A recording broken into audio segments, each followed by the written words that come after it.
was the first one that I joined in Bonn.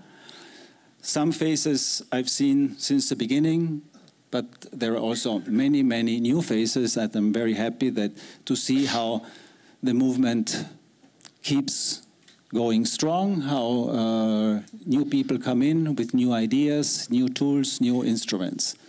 So this is now the moment when, with all these inputs that we got until now, before we start working in the working groups where we have the question time with Sikyong Penpa Tsering. Sikyong, you already gave in your speech, you expressed what the strategy, what the policy was, and I saw some strong statements and also differences with respect to before. The strong affirmation that Tibet is an occupied country, Tibet was an independent country, to counter the narrative that we hear from China that Tibet has always been a part of country. Newly, they're even affirming that Buddhism is a Chinese religion. So they're trying to get everything into their own hands, but we know that this is not the case. This is something we have to counter. So certainly these are important statements. But I think it's also important for us to know how, as Tibet support groups, and we have from very small ones to very large ones, international ones, local ones, the network that puts together 140 organizations from 45 countries, how we can proceed in our support for the Tibetan people, for the Tibetan government in exile, to further your aspirations, because that's what I'm here for. That's what makes us Tibet supporters. Who would like to break the ice and start asking questions to Sikyong Penpa Tsering? Yes, please, Gerardo. You get the microphone. Thank you. First of all, it's an honor for me to be here. Thank you for your time. I'm from Mexico. For Latin America, the situation in Tibet is unknown for most of the people.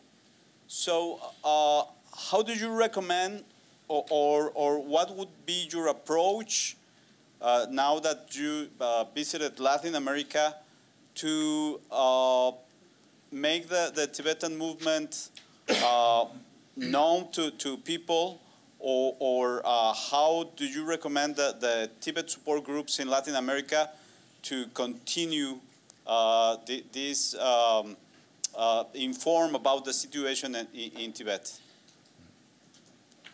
Thank you.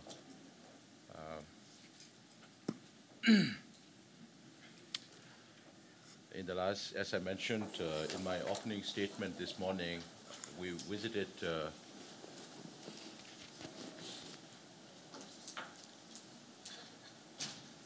this tiny little thing is falling off again. Okay. Yeah. Are we okay? Are we okay? Yeah. Yeah. Okay. Thank you. Now, as I mentioned in my opening statement, in the last 2 years, we visited about 24 different countries. And last October, we visited Brazil, Colombia, and Mexico. So one thing that was very common in that region, I'm sure the situation is same in other global South countries. There is very little knowledge about China. And also about Tibet. In Mexico, you have our friend here, Tony, who have been there for a long time. He also was in the board of, or is in the board of the International Campaign for Tibet in Washington, D.C. Because of his Buddhist centers, there have been quite a lot of awareness on Tibet. In fact, Buddhist centers have played a very important role, not just in Mexico, but in a lot of other countries. Even Baltics, where I went last month, I could see that most of the people, in fact, most of you who are here, have some or other connection with His Holiness the Dalai Lama. You have personally met him, or you have heard him, or you are influenced by him, or you respect him a lot. So because of that, the word about Tibet also spreads through Buddhism.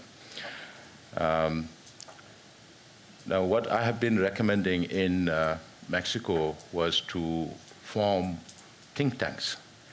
Because since there is very little awareness about Tibet, it's very important that you have institutions or organizations that study China. I was speaking to a professor in Mexico because we spoke in about 5 universities in Mexico, thanks to our friend, Member of Parliament, Mr. Caro, who I spoke to last night. His staff was also here. They have been very, very helpful. And Caro happens to be Tony's disciple as a Buddhist. And when we were in Guadalajara, his hometown, we were received as if I was visiting another Tibetan community. When I traveled around, of course, you have Tibetans welcoming us at every airport or every train station. And this time it was different. In Mexico, there was not a single Tibetan in Guadalajara. And we have a huge 150, 200 Mexicans coming to receive us at the airport with bands and everything, and a lot of selfies and pictures being taken. That spread like wildfire within the Tibetan community because nobody expected so much of a welcome for a Tibetan leader in Mexico. And at the end of our tour, we met some professors on international studies. And they were of the opinion that China is monolithic and very strong, and it is insurmountable for them. But they don't realize the fact that China also has its vulnerabilities. So we talked more about China's vulnerabilities. I also, when I mentioned about China being too afraid of internal coup, because the information that I get from my Chinese friends is that within the leadership, above the rank of vice minister, you are talking about 100, maybe 1,000 strong leadership in the Chinese hierarchy. Anybody above the rank of a vice minister, not more than 3 members can meet without the permission of the president. So which means that they are very, very afraid of internal coup. If more than 3 leaders meet, they might conspire to overthrow the government. That is one of their vulnerabilities. The other vulnerability is that I've been telling our Taiwanese friend also that China is not ready to attack you yet. The reason being, Xi Jinping keeps transferring all the generals from one place to another within a very short period of time. And the top general and the second in command don't trust each other. Then under the communist system, you have the parallel political commissars that also oversees the generals. So nobody trusts each other.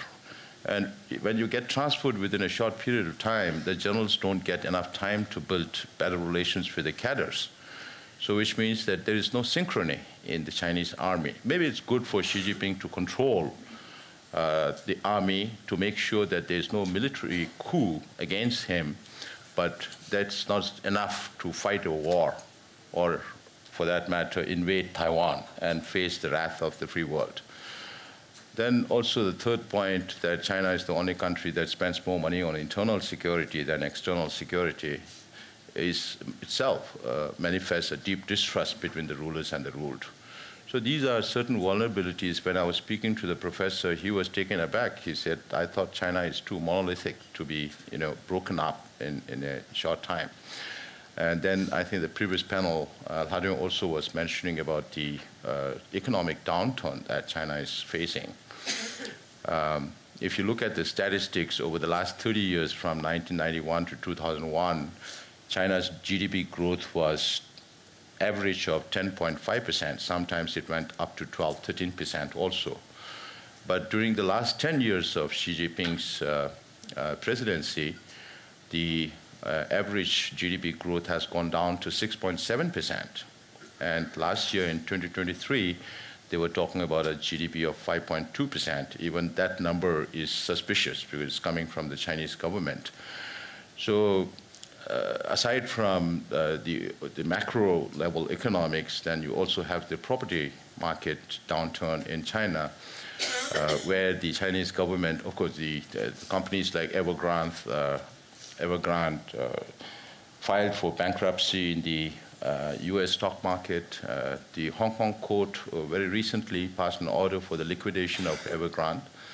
And now the Chinese government is in the process of finding a solution to this by making a white list of companies, of property dealers who will be allowed to take loans from the government. And just yesterday there was news that they have reduced the interest rate on mortgages. So these are some ways that China is trying, but it's a very deeper problem. It's not just the regularized financial institutions, but there are also a lot of shadow bankings within China, which are also collapsing at the same time because of the collapse in property market. Then you are talking about a lot of unemployment. The official number that came out about 6-7 months ago, or maybe more than that, was 21.3%, which comes to about 12.3 million or 12.5 million young Chinese between the age of 16 to 24 who are unemployed. And the unofficial number from a Professor Tsang that came out but was wiped out from the website very soon, pretty soon, was that the number could be around 46.7%. So in which case you are talking about up to 30 million young Chinese being unemployed. So when it comes to stomach, ideology doesn't make a difference. When it comes to stomach, nationalism doesn't make a difference. So if there could be any change in China, it should essentially be economics.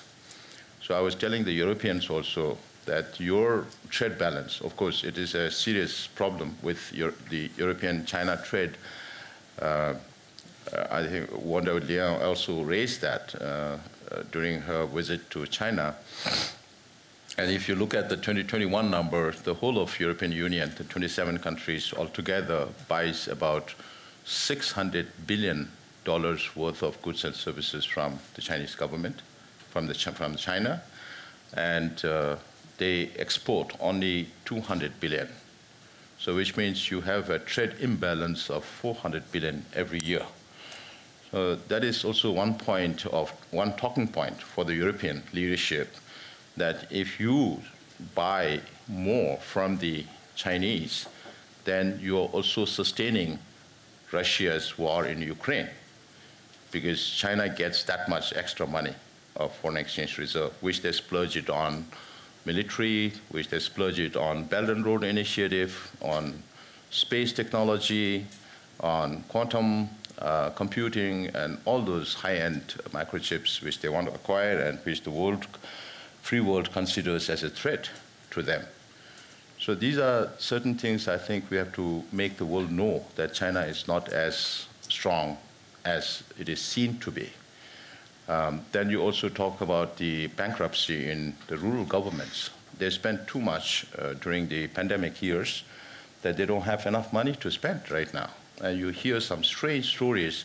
When I was traveling to New Zealand, on my way, I saw a newspaper piece saying that the local government in Guangzhou has fined one hotel with $700 for selling cucumber salad, because the government said that you don't have a license to sell cucumber salad. So that is a level of desperation that rural governments are facing to fund programs, because earlier they used to make money from selling land, and now when the whole property market is down, the land value has also gone down.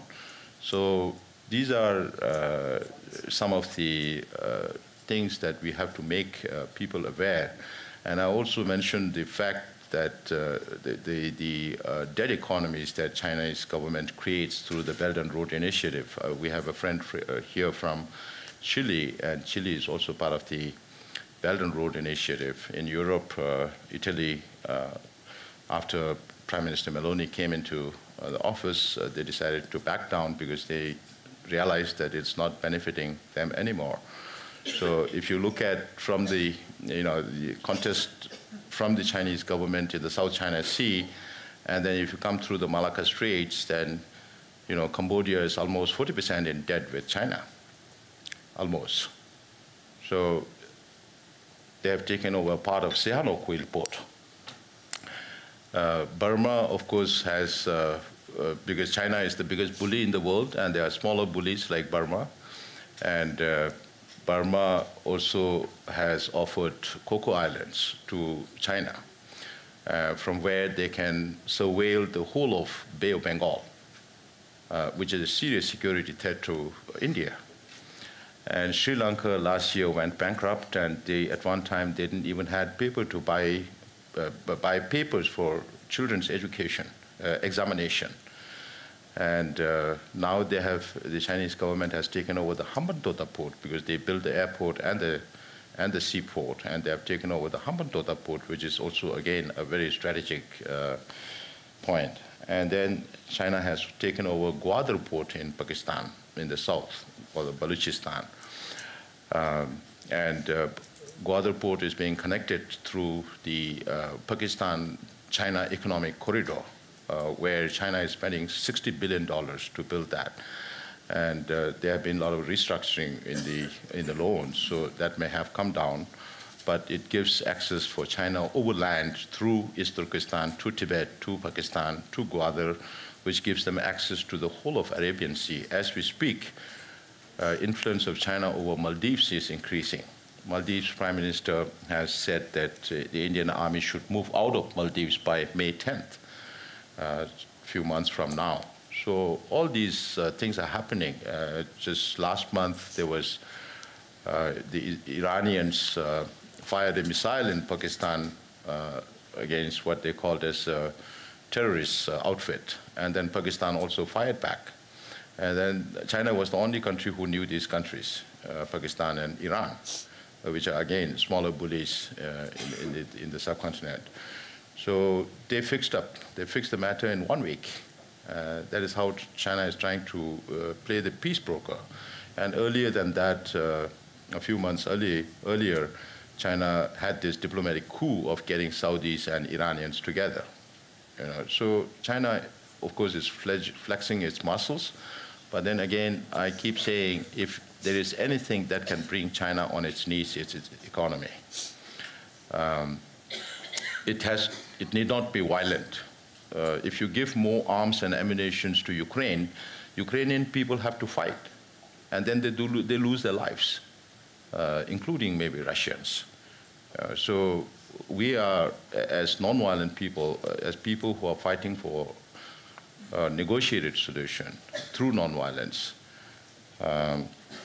we feel that economy is the one thing that can, trade is the one thing that can bring China on its knees. If you don't give them the extra money, extra foreign exchange reserve that they have, some 7 and 8 months ago, Chinese government was talking about some $3.6 trillion worth of foreign exchange reserve. Now they have decided not to come out with the numbers, perhaps because it's depleting. They have a lot of programs in Tibet to build airports, connect the railways and all that. But now I seriously doubt whether they can finish all of that, because if you build railways or airports in Tibet, you need that much traffic. Even in Nepal, we have friends here from Nepal. China has built the Pokhara airport and also the Lumbini airport. The Lumbini airport may not be operational for larger flights because it might have to go through the Indian airspace, and Indian government is not allowing Indian airspace to be used for landing or flying from Lumbini. But then Pokhara, they spend a lot of money to build the airport, and there's no traffic. So last year they started the Himalayan Air, which will connect Pokhara to other cities in China and also Tibet, and try to increase the traffic from there. Otherwise, Nepal will have to forego with some land, whether it's Lumbini or whether it's Pokhara. So all these things are happening. These things have to be made known, particularly to Mexico. That is why I kept telling Mexicans that you hate the Americans so much because of immigration, border issues, but you see only the trees. We see the forest from afar. And if you think America is the frying pan, then you are jumping into the fire cauldron. And that is what has to be known, because investment from China does not come for free. There's nothing called free lunch from China. Everything is very, very strategic. So and you had a China boy as a foreign minister in the previous government. He's nicknamed as a China boy. He's so very fond of China. And maybe he also benefited a lot from China. So I would suggest you read this book called The Hidden Hand by Dr. Marike Olbach of Germany and Clive Hamilton from Australia. They have written this book called The Hidden Hand, How China Tries to Influence the International Community. And this describes the structure of the Communist Party. It also describes the structure of the United Front Work Department and how it tries to influence the world, particularly from Xi Jinping's time, after Xi Jinping became the president, because otherwise the United Front Work Department used to work within China most of the time. And since 2012, 2013, the arms of United Front Work Department can be seen everywhere, whether it's governments. If the governments don't listen, they go to the opposition. If one particular party doesn't listen, they go to the other political party. This time, last month, when I was in Latvia, there was a group of some 8 or 9 members of parliament who visited China, and they came back with a lot of praise for China. Of course, they didn't visit other countries, other places like East Turkestan or Tibet. So they try all kinds of means, friendship associations, through scholars, through academics, through financial institutions, through media, think tanks, even think tanks here in Brussels, where we are meeting today. There are a lot of issues about China's influence.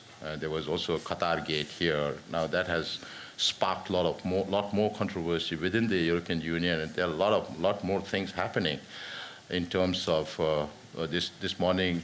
Nicholas Pexer was here. We also have a challenge now in the European Union as to whether we will be able to revive the Tibet intergroup in the European Parliament. We also have challenge in the UK. After the elections, the UK has too many all-party parliamentary groups on different issues, and some members are part of so many different issues that the government has decided to cut down on members to be able to participate in only 4 of those all-party parliamentary groups, and they need some 4 officers and 20 members at least to be recognized as an all-party parliamentary group in UK. So there are areas where we all can work together, particularly in the European Union. Once the election for the European Parliament is over, then how do we make sure that we have the Tibet intergroup in the European Parliament? Because it's very important for us to have a platform to express ourselves. Yeah. And in the UK also, the same problem. Yeah. Okay, thank you very much. This was a long explanation that also covered other... No, I didn't see any other hands, other that's aspects. why. Maybe they didn't there. Okay, please. Is there a microphone? Yeah. Yes. Sikyong Penpa Tsering. Please say your name and your organization first for those who don't know you. Sure, thank you. Is it okay? Hello? Yeah. Okay. Very good afternoon. My name is Gopal Sivakote. I am from Nepal. I also represent Asia Pacific Refugee Rights Network, which is a coalition of more than 300 organizations, and we're based in Bangkok.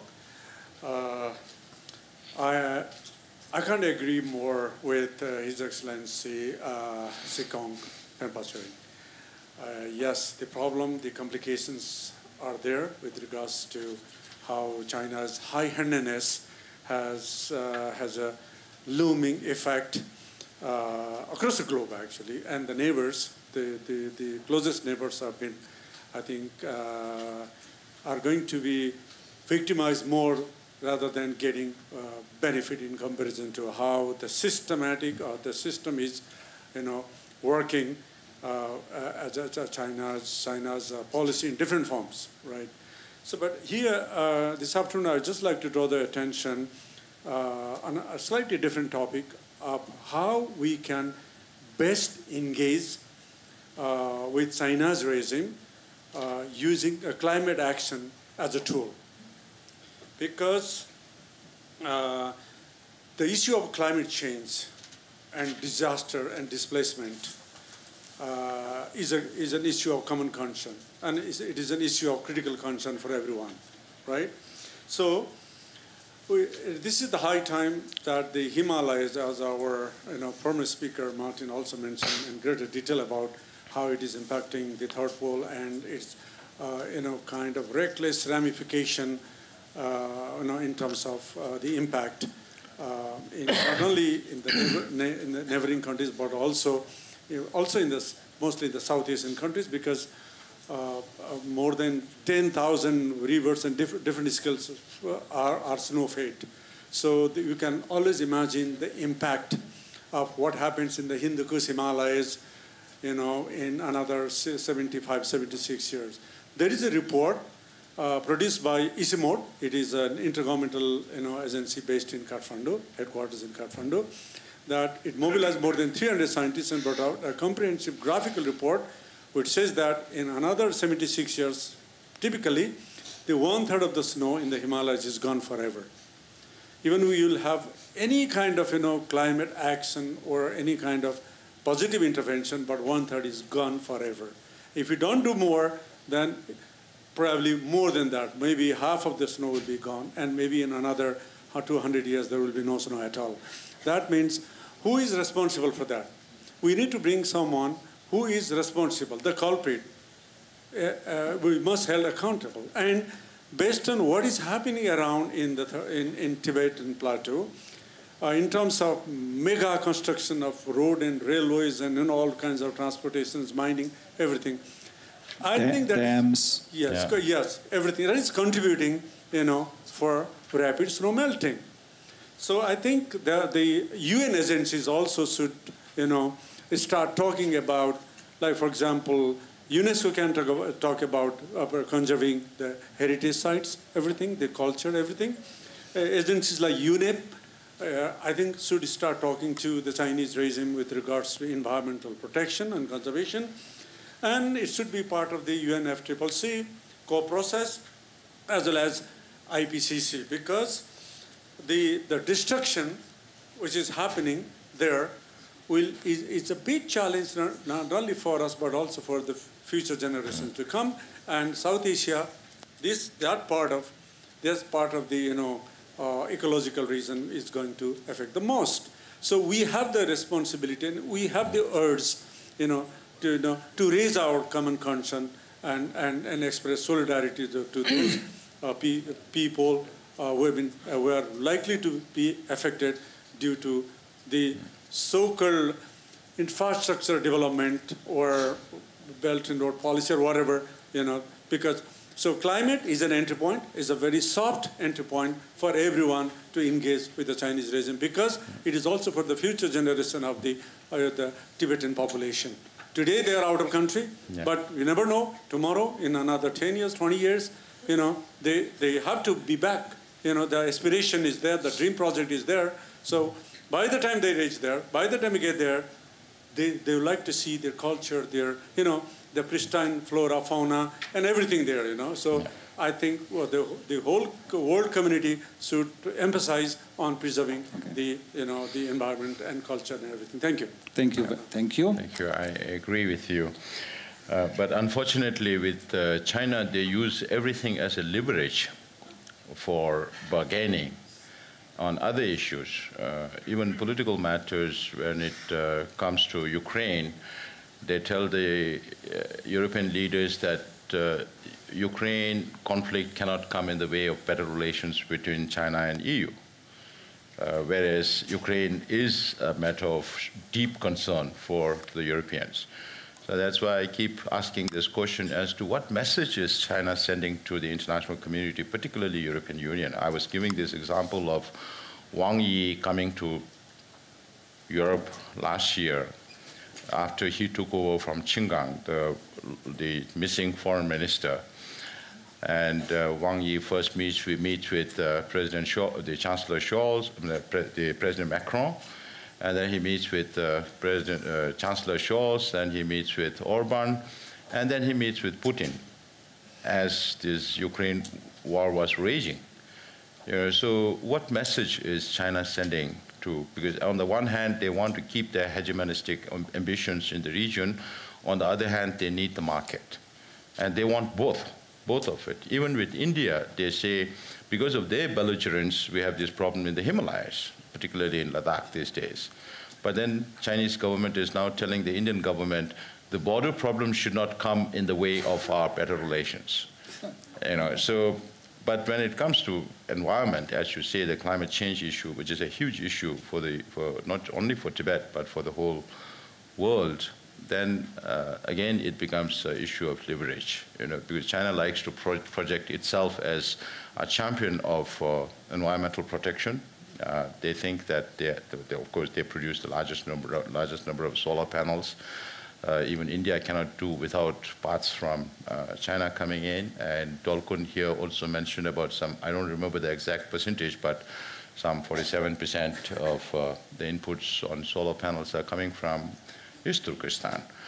So if you really have to combat China, you yourself is a victim in the sense that last month there was a satellite image of a huge dam being built on the Karnali that flows from Tibet into Nepal and into India. And they also have a huge project on the place called the Great Bend. Martin, thank you for your presentation. That was very useful. And they are building. Last year, I was traveling in Arunachal Pradesh, and the chief minister was kind enough to send us a helicopter to travel from Meo, one Tibetan settlement in extreme northeast of Tibet, to Tuting. And we were taken all along the Brahmaputra. And it was not rainy season. The river was not in spate, but then the river was very muddy. So, and the locals tell me that this has not been going on for the last 2-3 months. It has been going on since 2018, which means there is a lot of work going on at that place called the Great Bend in Pema Kwe inside Tibet, where China is building a dam twice the size of Three Gorges, which is the biggest in the world. And this new dam, you can imagine how much land is going to be inundated upstream, destroying so much flora and fauna, which are very unique to that environment. Right? And the whole Himalaya is a seismic zone. Martin mentioned about the Himalayas being formed some 52 million years ago. And the geological scientists today even say that Himalayas is growing by 10 millimeter every year. And if something happens, and this whole zone is seismic zone, if something happens to the size of that kind of a dam in Tibet, what's going to happen to people in Arunachal Pradesh or in Assam or Bangladesh? They're all going to be washed away.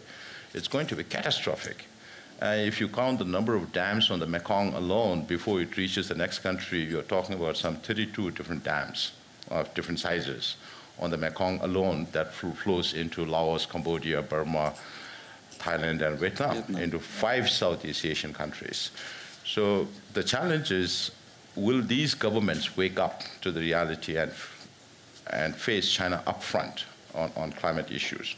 Because we now hear about a lot of livelihood changes in the downstream countries where people's lives are being changed. And some of the environmental scientists say that out of 8 billion people, 1.8 billion people have something or the other to do with rivers that originate from Tibet. Martin mentioned about the Sutlej and the Indus, which are home to the Indus Valley civilization. And the Yellow River is home to cradle to Chinese civilization. And Mekong flowing into these 5 Southeast Asian countries, and the Salween and the Irrawaddy flowing into Burma, and one of them also touches Thailand as a border. And then you have the Brahmaputra. So you have all these, some 10 major rivers flowing into 10 different countries, and the countries that we are talking about are some of the most densely populated areas in the world. And some environmental scientists even estimate that 1.8 billion people have something or other to do with rivers that originate from Tibet. So unfortunately, China does not share hydrological data with any of the downstream countries, leave alone water sharing agreement, which is an international norm when it's transboundary water. So these are not available. And unfortunately, these countries are so dependent on China economically that they are not able to express the environmental concerns that they have, which is very unfortunate. We have been trying to gather at least non-governmental organizations to come together from the region to talk about the crisis that is looming. Some say that Third World War could happen because of water. If that is the case, then Tibet is a huge hotspot. We are not talking only about water deprivation in the downstream countries. We are talking about serious food security. We are talking about serious water security in the region. And this, by the time countries realize that and raise that with China, it might be too late, because Martin mentioned about the irreversible nature of the destruction that's happening on the Tibetan plateau, on the very fragile Tibetan plateau. So there has to be, I think, a more concerted government effort from downstream countries to come together.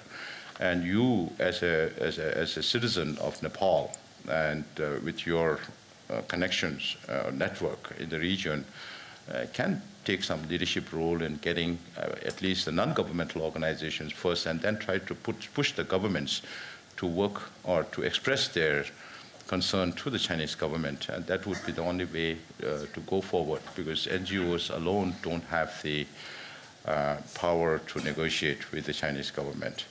But we have to make China more accountable. And for the international community, wherever you live, in whichever country you live, if you can impress upon your government representatives who are attending COP meetings to designate Tibet as the third pole, where our activists and the DIR has been working very hard to get it there. Now, if we can designate Tibet as the third pole, then there will be natural questions as to why Tibet is the third pole and why it is important to the world.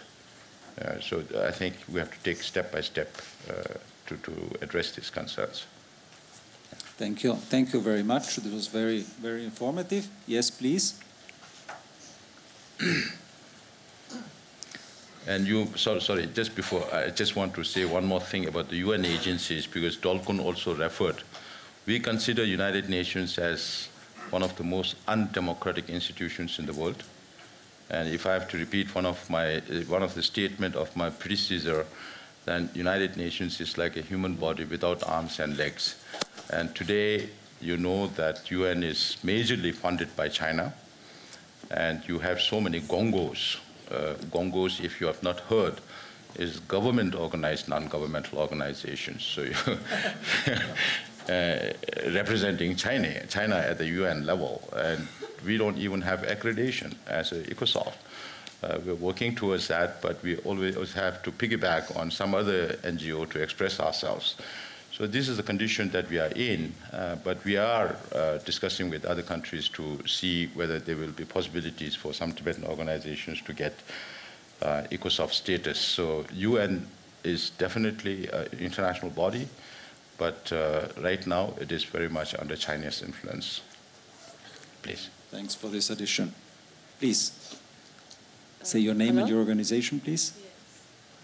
Hello? Yeah. Sorry, I wrote everything down, otherwise I would forget it. So thank you, Honorable Sikyong, for this opportunity. I am Tenzi Pamo, a VTech member and a board member of Students for a Free Tibet, the Netherlands. And my question is regarding the conflict in the Middle East. As many of us may be aware of the conflict in the Middle East that has been going on for decades and is still going on, I was wondering what CTA's stance is on this conflict, as Palestine and Tibet share a similar history. Thank you. I got this question asked by a student, a Lebanese student, when I was speaking at the Warwick University, Warwick Economic Summit last month. My response is that we abhor all kinds of violence. And if you have to take sides, then you have to go into the genesis of problems. If you go into the genesis of problems, then it's very problematic. There may be there are causes and conditions a long time ago. There are causes and conditions of immediate nature and how it occurred and what is happening now. You know, it is a human catastrophe. That is what we can say. And we don't want violence in any form, whether it's committed by a group, a terrorist group, or whether it's being committed by a state. Any kind of violence is not acceptable to the Tibetans. That is our position. Thank you. There's another hand I don't see the face. Yes, please. Yeah. Oh, Tenzin. Didn't see you. You were hiding behind the gentleman. Thank you. My name is Tenzin Söchbauer. I'm the Executive Director of Tibetinitiative Deutschland, Germany. And I have a question, maybe a follow-up question to the first one. I think all of us agree that it is very important to share the information about our history and the international legal status of Tibet. But the question is, how can we bring it to the big audience on the big stage, since China's propaganda is like shown on UN and MSC and all these big stages. And I feel like the books are a great tool, and if I have talks, people ask me, oh, that's interesting, I will Google it. But if you Google it, you won't find the answers what are written down in the books. And I want to know, what is the strategy from the CTA on the purpose of digital social media strategy to spread the truth about Tibet's history and the status? Yeah, I'm one of the old-timers, so I'm not very good in social media, and I don't take time to go into social media. But then, of course, it is a very important tool for dissemination of information. I don't know, the effort that we are making, I always carry these two books that we showed this morning. And I tell every government the same thing, all foreign offices. One, one lady this morning said, I noted down some points, but I didn't get the third and fourth points.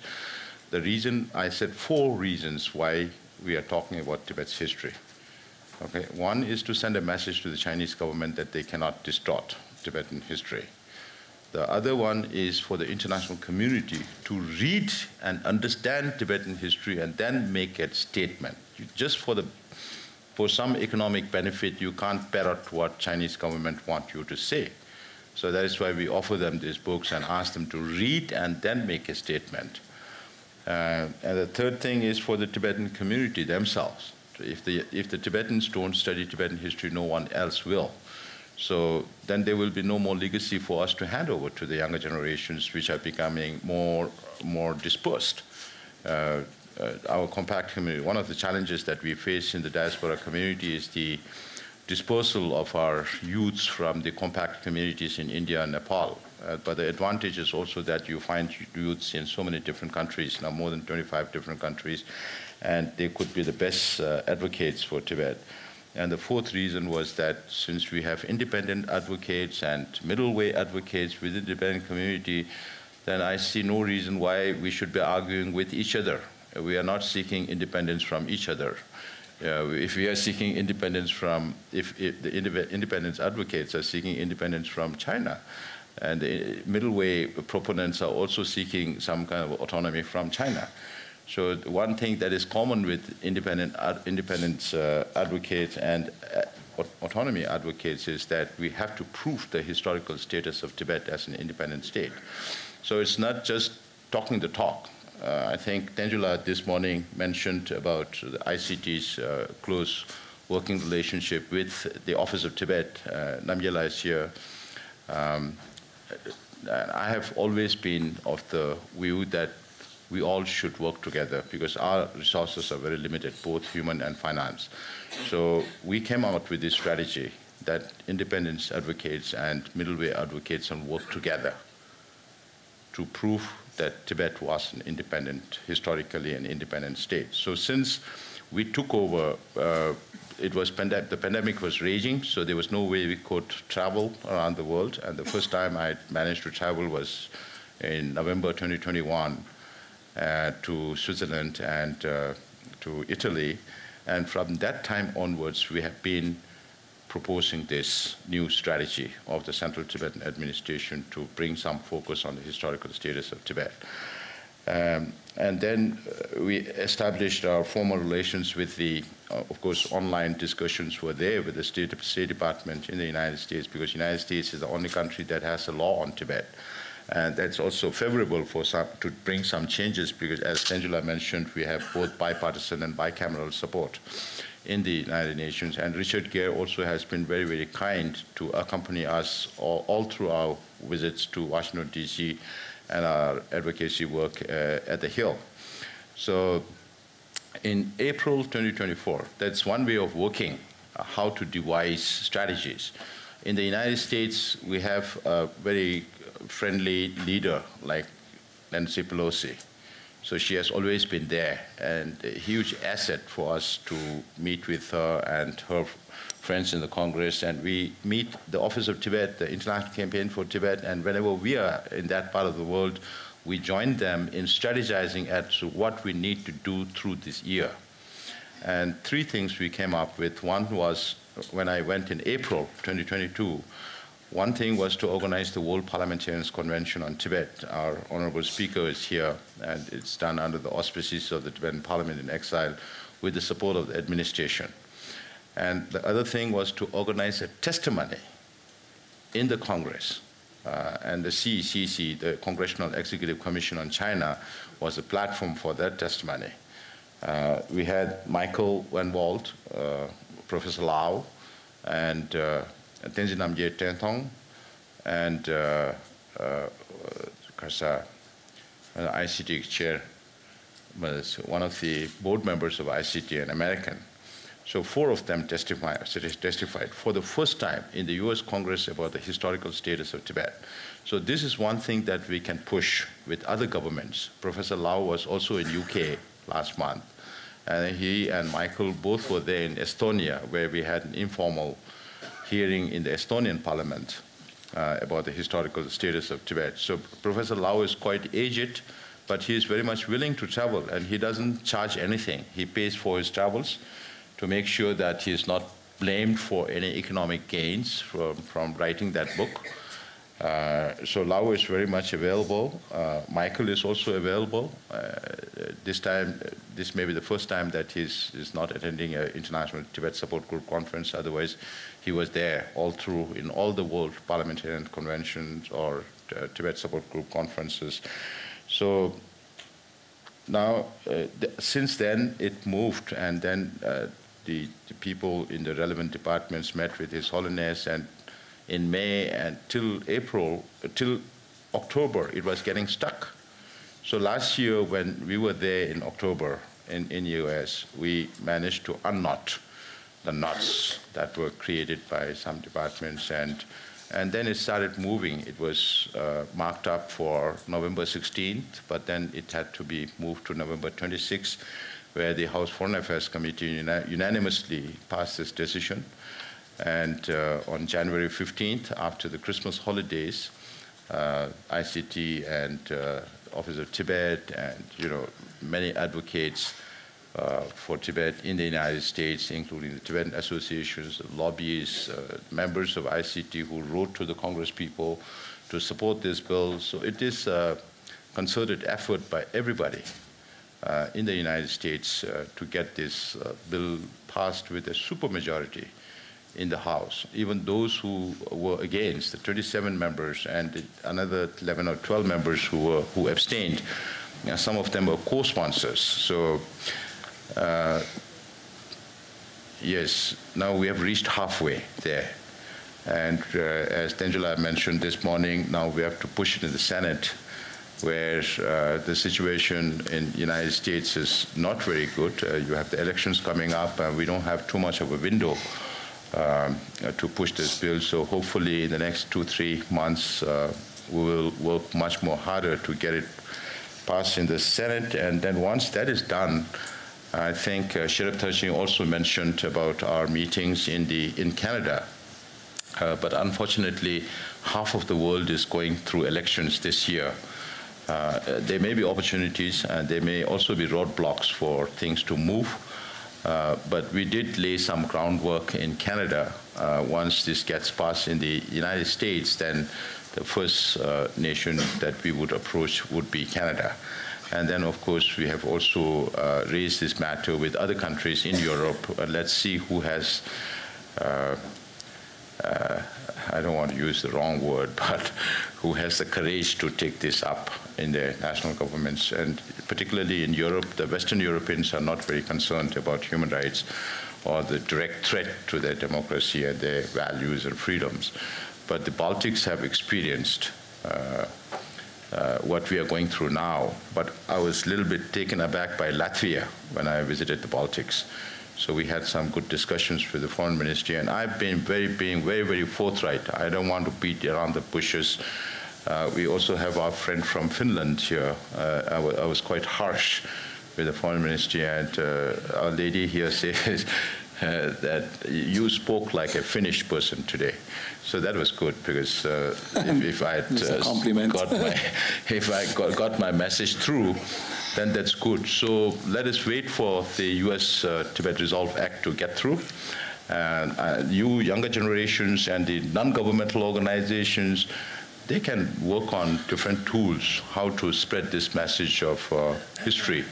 I have been asking Department of Information and International Relations to have different sessions in English and Tibetan also to speak about Tibetan history from, if not in detail, but at least a broad outline of those history materials that will be useful for younger generations of Tibetans. So the best thing is to read and then see how best it can be disseminated in the wider world. Okay. I think there's someone, 2, 3 there. Well, there's only 3 minutes left. Oh. So, okay. Okay, let's take some questions together, then I'll respond in one go. I think Tony also wanted to ask something. There was Tony and Aurora Chang. Yeah, let's keep it short and see. I'll also try to keep it short. Hello. Yeah, they'll have to. Can you put that mic on? Can you turn on the microphone, please? Okay. Thank you to this Honorable Sikyong Penpa Tsering. So my question comes from observing that internationally we see the use of the word genocide a lot to describe what's happening to Uyghurs, but less so when it comes to Tibet, even though the policies which China is implementing against Tibetans, including many of the issues that were mentioned earlier, such as the colonial boarding schools, the attempted eradication of the Tibetan language and culture, these all fall under commonly accepted definitions of genocide. So I would just like to know your stance on promoting the use of the word genocide more to describe what Beijing is doing to Tibet. Okay, let's, before you answer, let's immediately also pass the microphone, so maybe we can put the two together for the final answer. I just wanted to add to the question that was shared a minute ago, that I think some things that we can do, for instance, we have done in Latin America and in Mexico in particular, we have taken advantage of the vast relationships that we have with, for instance, the press, and we organized influential interviews for the Sikyong, for instance, with Newsweek, that is published in Spanish for more than 36 countries. It's in the web. It's a very, I think, extensive and very well thought of an interview that can be used for Spanish-speaking countries in general. Also using radio, using TV, any type of interview that can be coordinated where these points of view can be shared is very, very positive, especially for the general population to at least know that this issue exists, and then through that way maybe pressure or ask their political representatives in Congress for some type of interaction. I just wanted to share that. Okay. Yeah, thank you very much. Do you want to take because we were 15 minutes were taken off our program, so we can add 5 more. Okay, good. Take those questions and then reply in one go. There were no hands in the beginning, but now they're coming up. Ana Paula Vieira from São Paulo, Brazil. I would like to understand what is the secret of building this democracy, Tibetan democracy in exile. Thank you so much. Thanks. Just please take the microphone to the person who raised their hand. I'm Ibi Huang, representing Covenants Watch and Human Rights Network for Taiwan and Tibet. As a Taiwanese Tibet supporters, I really feel that pro-Tibet Tibetans and pro-Taiwan Taiwanese share a lot in common. So I really wonder, under what circumstances will you consider to pay a visit to Taiwan? One more here. Thank you. Namaste. My name is Govind. I am from Nepal. Yeah, please. You both are from Nepal. Anyway, yes, go ahead. We are 4 or 5 people. Yeah. And After him, then. It is a very interesting debate. I am blessed to learn everything, hear everything, and acknowledge. But I have a very small question. So I belong to Human Rights Organization of Nepal. So everybody must be knowing. Huron is popularly known as. We are working for protection and making life easy for Tibetans in Nepal. There are 16, 17 Tibetan camps in Nepal, as you must be knowing it. And my small question is, how do you relate with the how this CTA regards or stands on the Indo-Pacific strategy, and how can we relate, or you relate with the this Tibetan freedom and blocking the China's flexing muscle? Thank you. Yeah, please. Hi again. My name is Srizana. Is it? Microphone, please. It doesn't work. Yeah. I think I'm loud enough. Hi, my name is Srizana Bokrel. The first thing is, from the organization level, my organization has the special consultative status with the ECOSOC of United Nations. So if the representative from the Tibetan communities want to represent in UN forums and discussions, we would like to offer the accreditation, which has an annual pass, so they can get involved in the different discussions there. So it's an offer from the organization side. So we'll be happy to have the representative with us. And then it's solidarity from the organization side as well. And then my question is, as we are coming to the strategy building, the discussions are going on, we have heard a lot of things about our success story, but from the Sikyong, I would like to hear about what are our stark challenges that have stopped us from achieving the strategy that we have devised. So I would like to learn more about the stark challenges and gaps. I think I have another meeting at 5, which is another important engagement. We are opening a new door. So I'll be very brief. For Tibet, I think what is more appropriate is cultural genocide. Because genocide, in its overall context, has a lot of things in it, including killing of people en masse. So this is not happening in Tibet right now, but I've always been saying that we are being squeezed like by a big python out of our breath.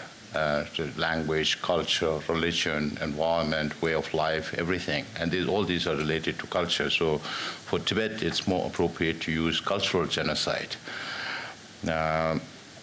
Then what Tony mentioned is important, because when His Holiness used to travel, he has thousands of people to listen to him, hundreds of thousands of people to listen to him. We are ordinary people. So when we speak, maybe it's 300. At Warwick, it was 450 students. In Bangalore, it was also similar numbers, but not more than that. But then you also have the social media and live streaming of these programs, which makes it accessible to more people. But then media is very important. So in the last 1 year, we have been able to create some media profile, from BBC Hard Talk to Financial Times, to what Zoe mentioned in Australia about the ABC Live. And every country that visited, including Mexico, where Tony managed to arrange an interview with the Spanish Newsweek, that goes to about 35 countries. And then in Colombia also we had interview with La Esperanza, another Spanish newspaper. So I asked my office people to arrange as many media interviews as much as possible, because that makes information available for people if they want to have a look at it. And in the last 1 year, we have been quite successful. The secret of democracy, Tibetan democracy, is the leadership of His Holiness the Dalai Lama. He conceived it and he built it. Now it is our job to make sure that it remains strong. We should not be the generation that destroys this democracy. Then we will be the one who will be blamed in all our history.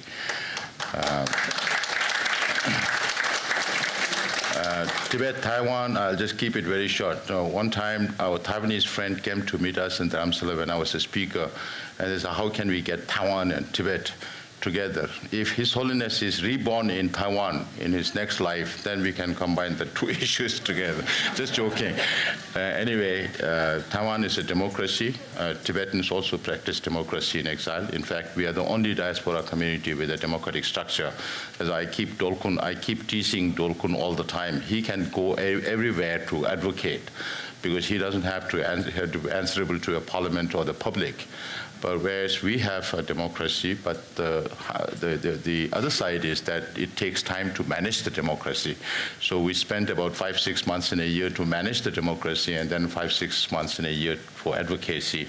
Otherwise, we could have spent more time on advocacy.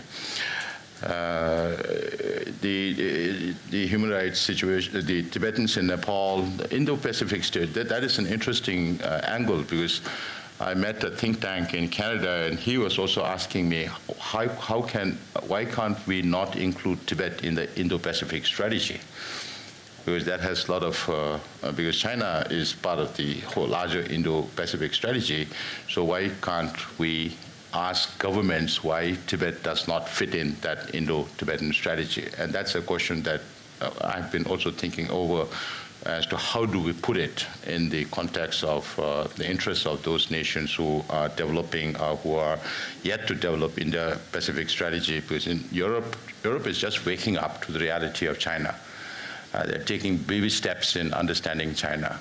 And that is why one of the strategies that we worked on last year in Czech Republic was to ask European nations that if you want positive changes in China, you need both internal and external forces. Tibetans, Uyghurs, Hong Kongers, all of us are internal forces. So look at us as partners, not as victims of communism. And that's how we try to put it with governments and see how they can, this is a new thing. Thank you for supporting for Tibet in the ECOSOFT thing. I would recommend that you meet our Geneva representative, Ms. Chinechugi, who is sitting at the back. She's not very old, but she has gray hair. So please discuss with her, because she's our representative at Geneva and responsible for many countries in the south of Europe. So I'll leave it here. I'm sorry for the shortage in time. Of course, there are a lot of things to talk. I have a lot of things to say. These days, when I travel around, the foreign ministries are all taking notes and notes. Right. So we have a lot of things to discuss, but then today, we are squeezed of time, only 2.5 days through this conference. So please bear with us, and you have all the representatives here who are also working very hard. We had only opportunity for the Belgium representative to make her presentation, but then all other representatives who are represented here from Japan to United States, everybody is working very hard. We see a lot of opportunities. We can also see that foreign ministries are now more willing to listen, more willing to accommodate us with us, and also take pictures and make it more public. So they are becoming a little more bold. So we are taking one step at a time to push things, but it's moving in the right direction. And with all of our effort, including ITN, Tibet Action Institute, SFT, Tibetan associations, WeTAC members, if all of us can put our energy together with the Tibet support groups in the region, then I'm sure we'll reach where we need to reach. Thank you very much. Please don't lose hope. Never, ever. I have Martin Busik here, Martin and his wife, and then the TID in Germany. When I met them last time, they felt a little low because after 65 years you develop a fatigue supporting Tibet and not being able to see visible signs of progress. But never lose hope. We don't lose hope. Tibetans inside Tibet have not lost hope. So if they have not lost hope, we cannot lose hope. Please stand with us. Thank you. Sikyong Penpa, thank you very much. Thank you for your leadership. And we have something to work on now. Thank you. Thank you. Thank you, Günther.